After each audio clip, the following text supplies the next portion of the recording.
이런 게 좋아요. 요게 있어놓으면.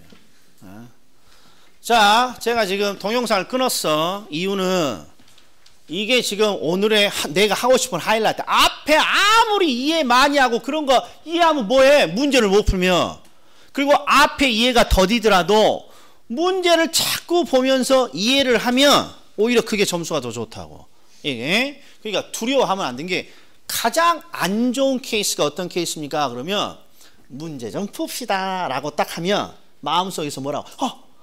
나 앞에 하지도 않았는데 어떻게 문제 풀어요? 이런 분은 계속 발전이 없어. 문제를 풉시다 그러면 마음속에 어떤 게 야 나는 지금까지 기본소 이게 요약 정리 나름대로 정리 안 했는데 뭐 어쩔 거야? 버리고 이거라도 하자. 이러면 점수가 올라가. 이러면 자 그럼 들어가 봐요. 나 아무것도 몰라. 그런데 탄력성 문제 유형을 두 가지로 구분을 해보자. 구분을 해요. 어떤 것입니까? 그러면 상황을 주고 탄력성을 측정하세요. 이런 형태가 있어요. 그리고 두 번째 유형은 탄력성을 출제자가 줘. 그리고 거꾸로 상황을 예측하세요. 이렇게 두 가지예요. 다시 상황을 주고 탄력성을 측정하라는 유형이 있거나 탄력성을 주고 뭘 예측해봐. 상황을 예측해봐 라는 유형. 이렇게 두 가지밖에 없다고. 두 가지밖에. 그러면 요 유형을 구분을 좀 해보자고. 자, 제가 사례를 두 개 만들어 왔으니까 한번 보시죠. 에제일은 어느 지역에 오피스텔 가격이 4% 인상되자 오피스텔 수요량이라고 하지 말고 그냥 소비가 감소했어요. 이렇게 줬어. 이게 뭐야 이게? 이게 지금 오피스텔 시장이 나타나고 있는 상황이야. 상황. 시장 상황을 주고 지금 뭘 측정하라고 되어 있어요. 좋은 말 할 때 탄력성을 측정해. 이게 몇 번 유형이야? 1번이야. 1번. 그리고 이 1번 유형이 나오면 땡큐라고 해줘야 돼. 왜? 자, 탄력성을 항상 뭐에다가 동그라미 친다고? 수요량의 변화율. 동그라미 쳐. 그리고 원인의 몇 배야? 웜에. 2초짜리 문제예요. 문제 읽는데 1초. 동그라미 쳐서 보는 순간 2배 2초짜리 문제. 2초. 계산 문제인데. 그리고 이게 무슨 탄력성인지 보자고요. 소득이 아니니까 소득 탄력성도 아니고 두 재화가 똑같으니까 교차 탄력성도 아니에요. 그냥 가격 탄력성이니까 부호 신경 쓸 필요도 있다 없다. 정답 2요. 이거 나오면 무조건 풀어줘야 되는 거야. 이거 나오면. 쉬운 형태니까. 자, 그런데 두 번째 유형을 봐요. 두 번째. 어느 지역 오피스텔 가격이 4% 인상되었다. 오피스텔 수요의 가격 탄력성이 출제자가 뭘 주시었어? 지가 탄력성을 측정해서 줘버렸다고. 자기가 탄력성을 측정해서 주고 뭘 물어봐요? 소비량의 변화가 어떠니? 하고 뭘 물어봐? 상황을 지금 물어보는 거야. 상황을. 이걸 우리는 두 번째 형태라 그래. 두 번째 형태는 어려워. 이 문제는 쉽지만. 자, 항상 유형이 두 가지예요. 상황을 주고 탄력성을 측정하라고 하든지 탄력성을 이렇게 주고 상황을 분석하라고 하든지. 항상 중개사 시험을 도전하는 사람들이 가장 못하는 게 뭐냐? 우리가 선생님들이 흔히 말해 어려운 건 버리고 쉬운 걸 푸세요. 근데 문제는 이게 어려운 건지 쉬운 건지 보고도 몰라. 그러니까 그냥 쭉 풀다 보니까 폭망하는 거라고. 시간은 가고. 이게 최소한 어려운 건지 쉬운 건지를 구별을 할 수 있어야 돼. 그 정도는 공부를 해야 어떻게든 우리가 합격을 해주는 거라고. 그래야 뭘 선별해서 우리가 풀으라고 알려주지. 그런데 그걸 전혀 신경을 쓰지 않아. 그냥 강의 들으면 이건 꼭 풀어야 돼요. 그러면 그렇지. 전혀 암기를 안 해. 이런 문제는 꼭 풀어야 되고 요건 버려도 되고. 자, 제가 결정해줘. 계산이 나는 별로 안 치네요. 그러면 1번은 풀어. 2번 버려. 이런 거라고. 2번은 지금 버리라는 거지만 선택이라는 거야. 얘를 풀려면 반드시 노력을 해줘야 되는 거야. 1번은 강의만 들어도 되는 거고 2번은 노력을 해야만 시험장에서 풀 수 있는 거야. 그러니까 내가 계산에 친하지 않는다면 1번은 풀지만 2번 유형은 버려! 이렇게 가는 거라고. 이게 딱 2번 예제1을 딱 보면 탄력성을 주고 상황을 측정해 버려! 그냥 가면 얼마 좋아. 딴 데다 노력하면 한 문제라도 더 맞추는 거지. 예? 그러나 이 문제는 왠지 풀 수 있을 듯해. 쉬워 보이니까 어떻게 풉니까? 항상 수요의 가격 탄력성을 인과관계로 따지면 가운데가 뭐예요? 가운데가 가격에 의해서 소비가 바뀌죠. 그러니까 이렇게 적어줘야 되는 거야. 가격에 의해서 소비가 바뀌고 있는데 그 변화의 정도를 측정했더니 얼마로 측정이 됐다는 거야? 2라고 측정이 됐다는 거야. 이렇게 상황을 만들어놔. 상황을 어느 정도. 그리고 출제자가 준 걸 집어넣는 거야. 가격이 4% 인상되었어요 라고 주고 이때 오피스텔 소비가 몇 프로 감소했나요? 몇 프로 변화했나요? 이걸 묻는 거란 말이에요. 이게. 그러면 항상 요게 어려운 이유가 뭡니까? 그러면 얘는 상황을 얘기해 줘야 되니까 정도와 방향을 다 따져줘야 되는 문제이기 때문에 어려운 거야.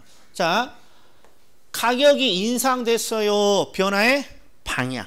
가격은 오르는 방향. 근데 오르긴 오르는데 몇 프로 정도니? 4% 정도. 이게 요 두 가지를 상황을 분석하는 거니까 다 해줘야 된단 말이야. 그러면 방향부터 보셔. 이게 쉬우니까. 가격이 인상됐으니까 소비는 어떻게 되는 거야? 방향은 감소하는 거예요. 방향.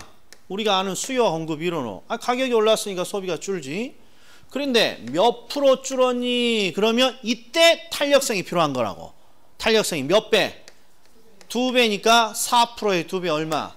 8% 감소했습니다. 이렇게 찾아주는 거라. 얘보다는 시간이 훨 많이 걸리잖아요. 그리고 요령도 중요해. 상황을 미리 풀어놔야 되니까.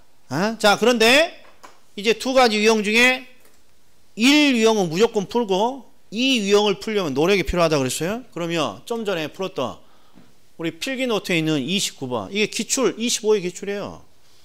이 문제는 풀어야 됩니까? 버려야 됩니까? 일단 풀어야 돼. 왜 풀어야 돼? 1번 유형이요? 2번 유형이요?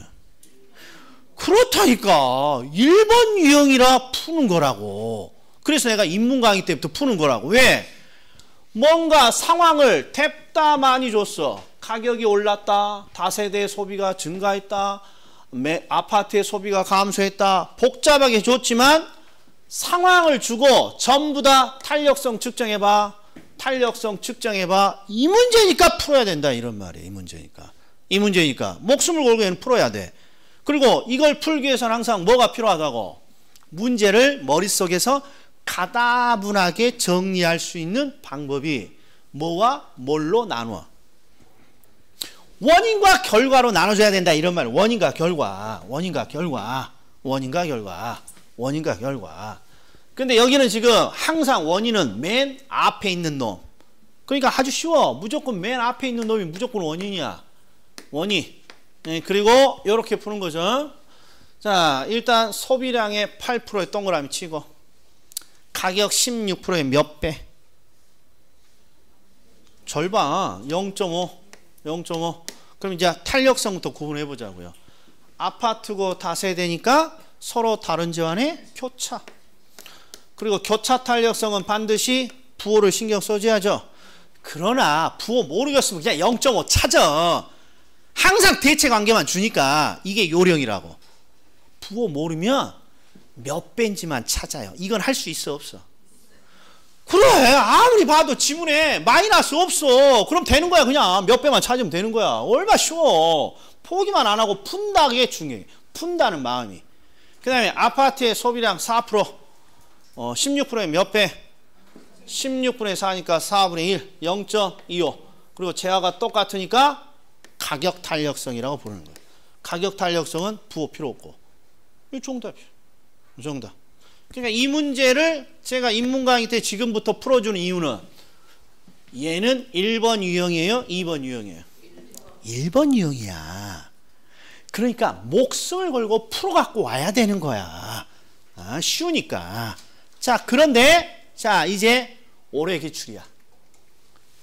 30회야. 이거 풀어야 돼? 풀지 말아야 돼? 그러니까 이걸 구분해야 풀지 말지 답은 넘어갈지 찍을지가 나오는 거 아니요. 그냥 다 손대놓고 결국에는 기부업하면.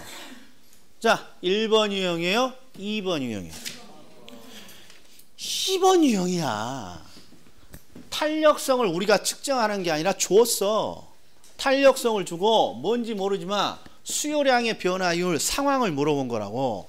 즉 2번 형태예요. 2번 형태는 준비 없이 풀 수 있다고 없다고? 없어. 그러니까 내가 탄력성 준비 안 했습니다. 그냥 과감히 찍어야 되는. 손 댔다가는 다른 문제 두 문제가 사라진다고. 다른 문제 두 문제가. 자, 그런데 이 문제가 왜 사악합니까? 올해 학개론이 10년 안에 가장 어려웠어요. 10년 안에. 근데 합격하신 분 중에 학개론이 어려운지 쉬웠는지도 몰라. 그런 분들은 운이 좋으신 분이야. 민법은 또 최근 10년 안에 가장 무난했어. 그런데 합격을 한 사람 중에 말을 해보면 올해 학개론이 어려웠는데 그래서 잘 어떻게 민법에서 보충해서 합격하셨네요. 그러면 어려웠어요? 이런다고. 그분은 운이 좋은 분이야. 정확히 학개론이 어려웠는데 민법에서 점수를 많이 보충했어요. 이러면 그 사람은 제대로 공부를 하신 거야. 자, 이 문제가 지금 30회에 나온 건데 올해 이제 시험이잖아요. 올해 문제가 어려운 이유가 자, 수요의 탄력성에는 크게 세 가지가 있다고. 수요의 소득 탄력성이 있고 수요의 가격 탄력성이 있고 수요의 교차 탄력성이 있게. 원인에 따라서 이렇게 세 가지가 분류되잖아요. 그러면 출제자도 인간이요? 인간이 아니요? 인간이요. 그러니까 대부분 이 수요의 탄력성을 어렵게 내더라도 세 가지 형태 중에 딱 2개 정도만 출제를 해. 지도 인간이니까 우리가 어려워하는지 뻔히 알면서. 그리고 일반적으로 뭘 빼서 줍니까? 요건 꼭 넣어. 요건 이게 제일 쉬우니까 요렇게 주던가 요렇게 주던가. 그런데 올해 출제자는 인간이기를 거부한 인간이야. 왜? 지금 탄력성을 지금 줬는데 첫 번째가 가격 탄력성 0.6, 소득 탄력성 0.4, 오피스텔 가격에 대한 교차 탄력성 0.2. 처음이야. 탄력성을 3개를 다 줘버렸어. 그러니까 이 문제는 손 대면 안 된다고. 준비 없는 사람은 그냥 3번이나 5번 찍고 넘어갔어야 돼. 정답은 5번이니까. 그러니까 이게 항상 이렇게 이런 게 눈에 보여야 풀지 말지 결정하는 거 아니에요. 얘는 풀어도 풀 수 있어도 시간이 많이 걸리는 문제니까. 그러면 제가 어떻게 푸는지는 한번 보여드릴 테니까 한번 보셔. 정답은 5번이요. 자, 수요의 가격 탄력성을 탁 줬어요. 그럼 일단 항상 상황을 분석하라는 거니까 상황부터 적어야죠. 상황. 가격 탄력성은 가격에 의해서 뭐가 바뀐다? 가격에 의해서 소비가 바뀌는 거잖아요. 그리고 이걸 측정했더니 얼마로 주셨다. 0.6 이렇게. 그 다음에 소득 탄력성 이걸 2라고 하죠. 2. 소득 탄력성은 소득에 의해서 뭐가 바뀐다? 소비가 바뀌어요. 그런데 수치가 0.4. 그 다음에 오피스텔 가격에 대한 아파트 수요량의 교차 탄력성이니까 요거 보이셔? 그럼 FM으로 하면 공식이 어떻게 되는 거예요? 오피스텔 가격에 대한 이게 분모야? 분자야? 분모. 오피스텔 가격 변화율에 대한 아파트 수요량의 변화율. 이게 정확해요. 오피스텔과 아파트로 서로 교차 탄력성인 거예요. 근데 굳이 이런 거 따지지 말고 아파트 소비라고 돼 있잖아. 아파트 소비. 그러니까 지금 아파트의 소비가 바뀌는 거예요. 뭐에 의해서? 오피스텔 가격. 이걸 3번이에요. 오피스텔 가격. 그리고 교차 탄력성이 나오면 재화를 반드시 구분해 줘야 돼요. 자, 다시 가격 탄력성을 봤더니 아파트에 대한 수요의 가격 탄력성이에요. 그러니까 아파트 소비량을 따지고 있겠죠. 그 다음에 소득 탄력성도 아파트에 대한 수요의 소득 탄력성이에요. 아파트겠죠. 일단 이렇게 상황을 미리 정리를 해놔. 그리고 나서 이제 출제자가 주는 것들을 여기다 적는 거예요. 자, 아파트에 대한 가격, 아파트 수요자의 소득, 그 다음에 오피스텔 가격이 전부 다 몇 %씩? 3%씩 상승했으니까 너도 3% 상승하고, 너도 3% 상승하고, 너도 3% 상승했어. 이렇게 되는 거 아니에요? 자, 그러면 이제 상황은 항상 방향과 정도를 다 같이 분석해 줘야 돼요. 그럼 하나씩 해보자고요. 가격이 상승했어요.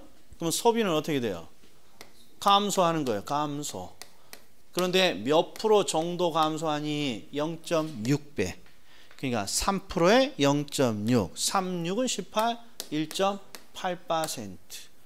하나 찾았어. 이렇게 하나씩 찾아줘야 돼. 그 다음에 소득이 늘었어요.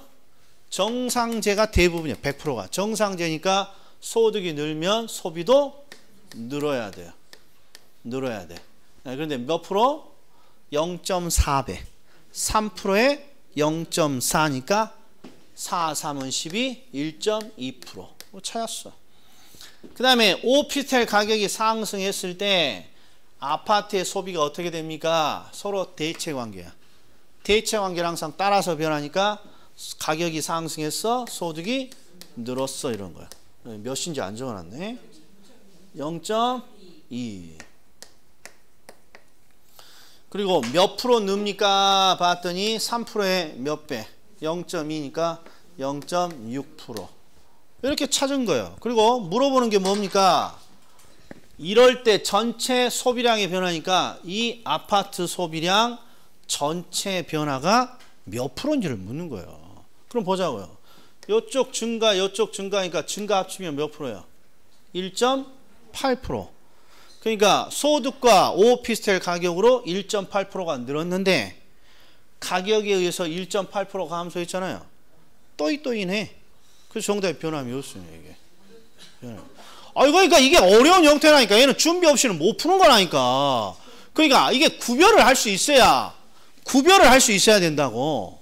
그러니까 요 문제를 풀고 싶어. 요 문제를 풀고 싶어. 이 문제라고, 이 문제. 그냥 유형을 판단해 줘야 된다. 유형을. 그러니까 이 문제는 너무 해, 솔직히. 우리 수준에서는 너무 많아. 너무 단서가 많아. 단서가 보통 한 2개 정도 주면 연습해서 풀으라 그러는데 이 문제는 3개예요. 그러니까 딱 보고 미스터 우이 요건 일단 어려우니까 선택하라 그랬는데 야 됐다 가자. 이게 좋아. 이게 이렇게 나왔어요. 이렇게 이게 우리가 이거 마지막에 계속 풀어줘. 그러니까 누구든지 보여는 주니까 선택을 해야지. 보여주니까 이런 거 손을 대면 착살나는 거예요. 자, 됐다. 그래서 오늘 2번째 시간부터 한 거는 뭐밖에 없어요? 재미 더럽게 없어. 탄력성은 왜 재미가 없어? 한 거라고는 뭐에다 동그라미 치고 소비량 변화에다 동그라미 치고 몇 배냐 이거 찾은 거밖에 뭐 더 있냐고. 그러니까 재미가 없는 거야. 논리도 없고. 그러나 그게 습관화돼야 문제를 푼다 이런 문제를. 오늘 여기까지 할게요. 자, 오늘 여기까지 할 테니까 다음 주에 이것들 쭉 복습 자료로 내놓을 테니까 잘 찾아보셔야 돼. 잘 찾아. 요건 안 내. 요 형태는 안 낼 거야. 복습 자료에. 자, 오늘 여기까지. X표를 벌써 외쳐. 치지 말고. 자, 일단 인사드리고 자, 질문 있는 분들 질문 주세요.